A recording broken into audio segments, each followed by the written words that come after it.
The commercial space race has always been a hot topic for investors seeking out truly blue water industries and willing to shoulder massive risks. Red-hot excitement has fueled the expansion of SpaceX and Rocket Lab, while lighting a fire under new entrants like AST Space Mobile and Amazon's Leo. But what happens when these companies enjoy even stronger support from the US government?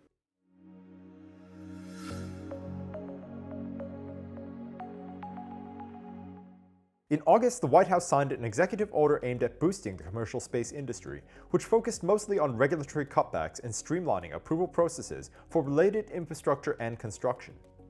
In a statement, President Trump said, "It is imperative that we build on the far-reaching actions taken by my administration during my first term to ensure that new space-based industries, space exploration capabilities, and cutting-edge defense systems are pioneered in America rather than by our adversaries." In a world where that's evolving, the, call it red tape, allows for the government to know that these launches are safe, that they're manifested correctly, needs to be further improved and optimized. So I think it's a step in the right direction.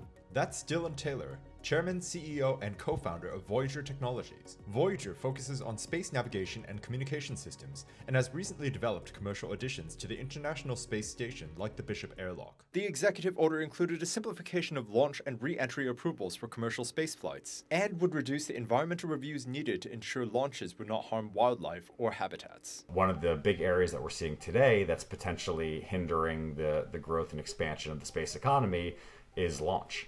And there's only so much bandwidth, there's only so much ability to launch on any given day, and red tape certainly has a lot to do with that. That's Andrew Channon, CEO and co-founder of Procure AM, a thematic ETF provider focused on space. The move is set to increase the tempo of launches, critical to how companies develop and test their capabilities. In October, Amazon launched 24 of its Leo, formerly known as Project Kuiper satellites, into low Earth orbit. This brings its total network up to 153 broadband satellites, competing directly with Starlink. Blue Origin, which operates independently from Amazon, recently completed its 36th flight under the New Shepard space program, and aims to use future launches to carry Amazon Leo satellites into orbit. Meanwhile, dominant player SpaceX continues to reap benefits. The Elon Musk-led company notching more than 135 launches this year, surpassing its own record set in 2024. So far, SpaceX has put 10,000 Starlink satellites into orbit. But increased launches don't just help the major players. Space hardware is complex.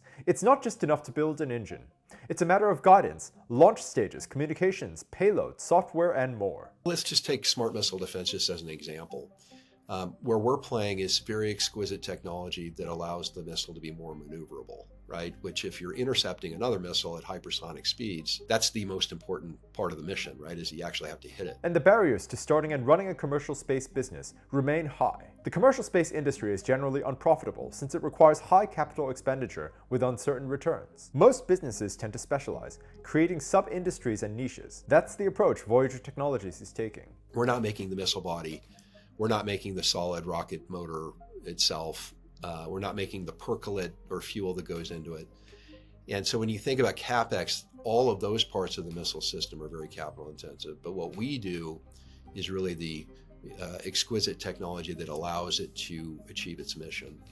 So the way we think about things is you look at the entire value chain and you think, okay, what are the areas that we want to play? But the government is not making these changes charitably.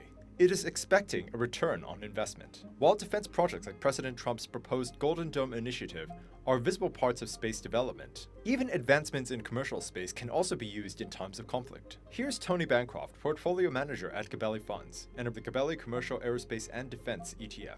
Spoke with an admiral just recently, and I asked him, "What is it that you need? What's the number one thing you need?"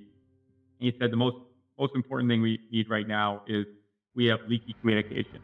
And if there's some technology, LEO, low Earth satellite technology that can communicate to assets on the ground, that's going to be a big part. And it is a big part of the next generation fight. You see what's going on in Ukraine right now and what's going on in the Middle East. The US focus on commercial space is in part to create civilian infrastructure that can be used for defense, or even in times of conflict. It's similar to how the US Merchant Marine can be used in times of war, codified by the Merchant Marine Act of 1936. But while this undertone of military support effectively means a money spigot that can't be easily turned off, it means the commercial space sectors most likely to benefit are those that have a potential for use as defense. The next war is going to be fought. A lot of it's going to be fought least through communications, but even more so probably kinetic weapons and you name it, or laser weapons through space. The commercial success of today, in other words, could be the next weapon of war tomorrow. For Investors Business Daily, this is Mike Juang.